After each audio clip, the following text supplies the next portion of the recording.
Cada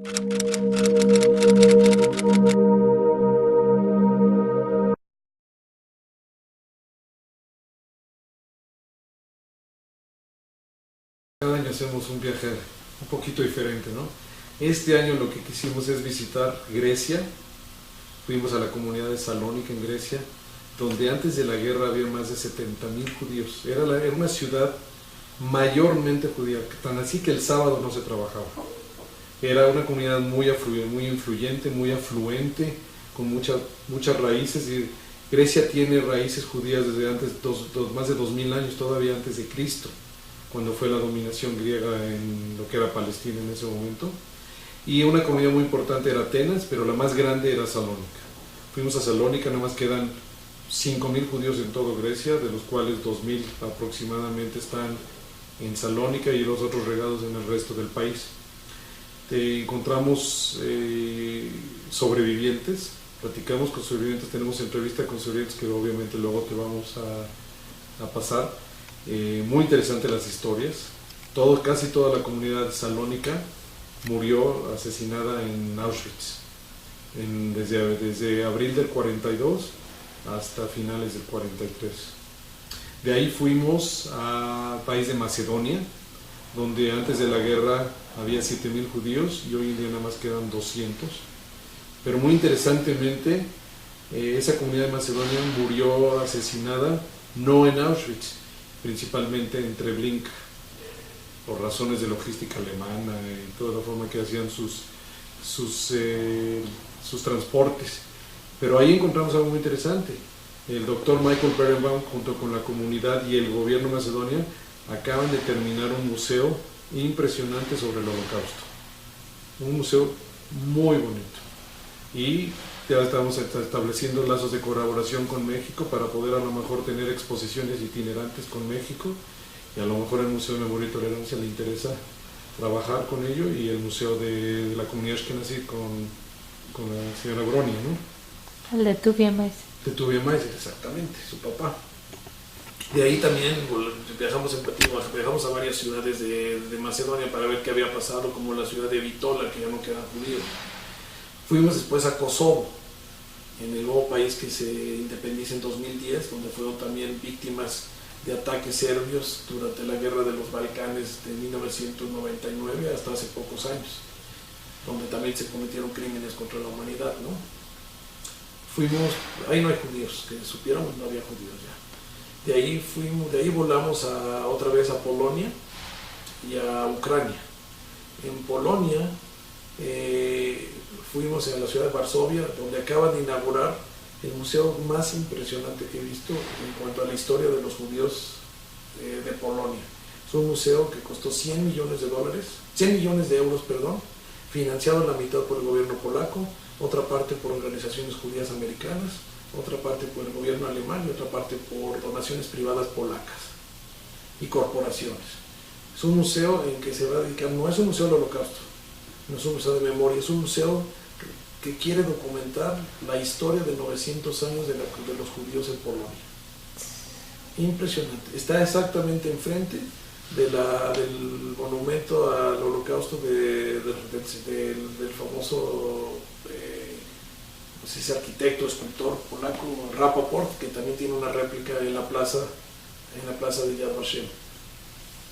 Y también coincidentemente nos tocó que fue el 22 de julio, en la cual ya es el segundo año que lo iban a hacer. Nos invitaron a otra marcha de la vida, que es una marcha que hacen de lo que era la plaza Unschansplatz, a lo mejor editas eso, pero es la plaza donde se encargaban a deportar a todos los judíos del gueto de Varsovia para Treblinka. Entonces es una marcha de esta plaza a lo que fue la gran sinagoga reformista y destruida por el general Struck al acabar el levantamiento del gueto de Varsovia. La sinagoga no existe, construyeron un edificio donde exactamente estaba la sinagoga y el techo del edificio tenía una cupulita. Y era la gran sinagoga la sinagoga más grande de Varsovia, ¿no?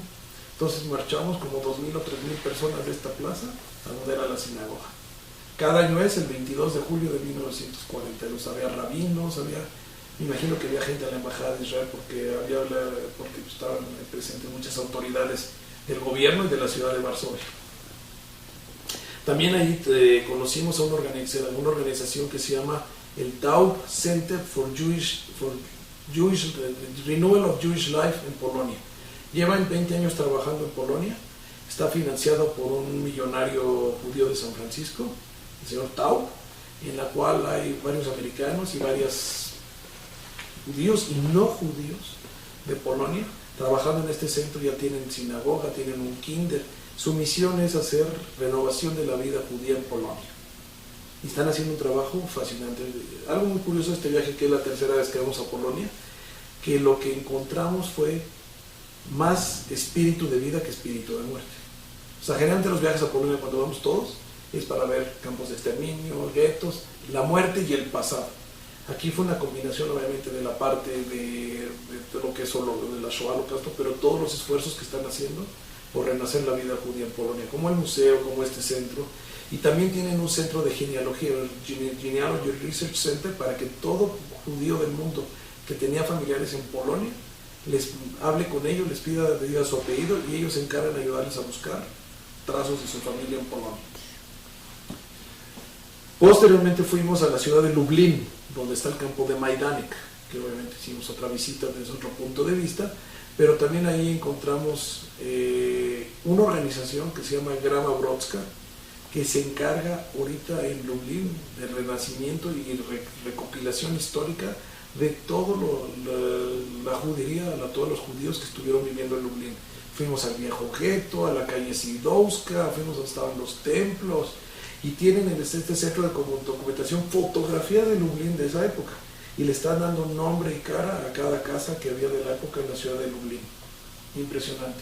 Y tienen documentado ahí que en la ciudad de Lublin hay hubo y hay 256 justos entre las naciones. Muy interesante.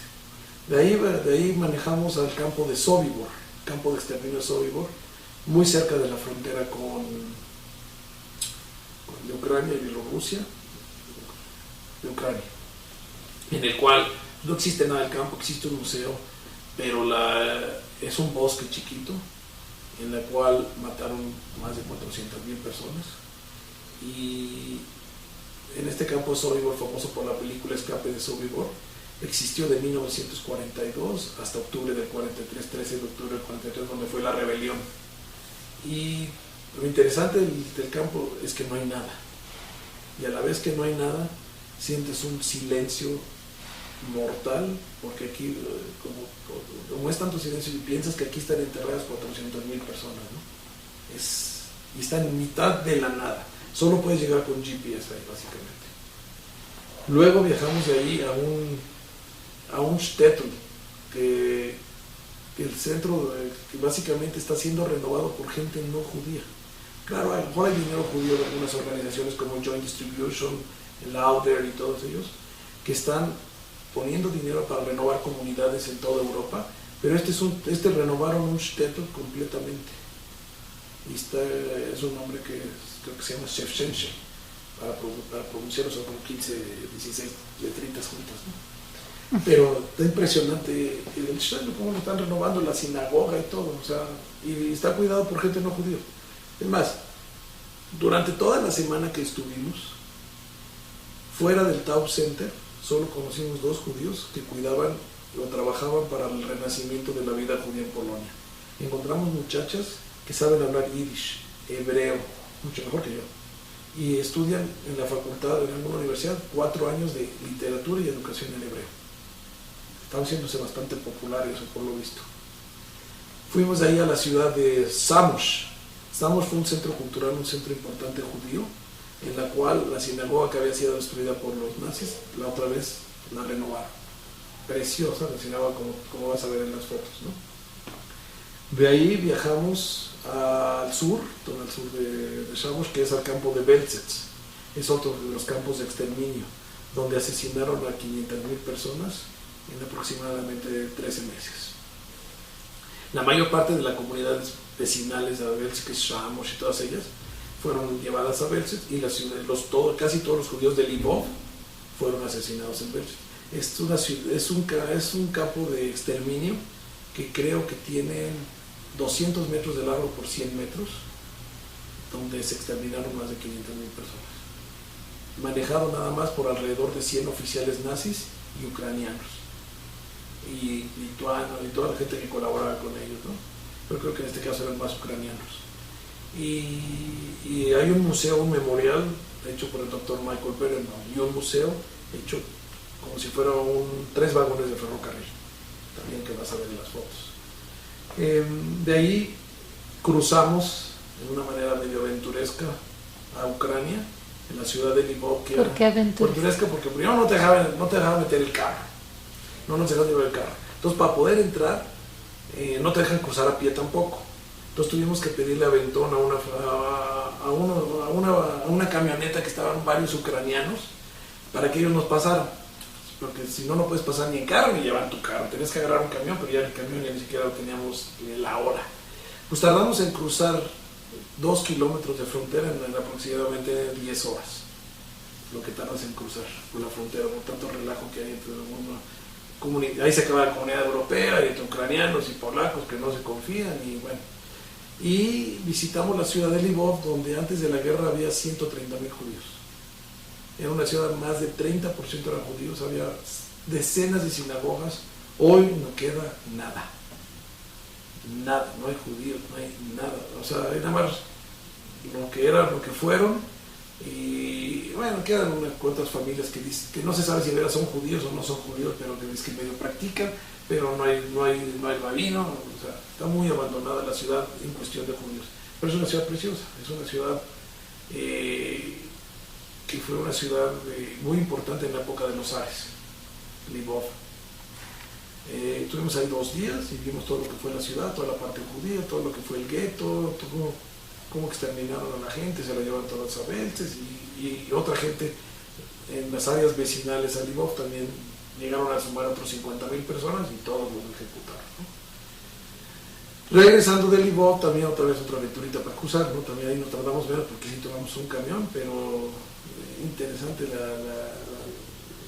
el comentario, porque vimos cómo se hace contrabando de un país a otro. Mujeres que se ponen cigarros en todos lados del cuerpo, se envuelven y se ponen y cruzan la frontera y venden los cigarros al otro lado.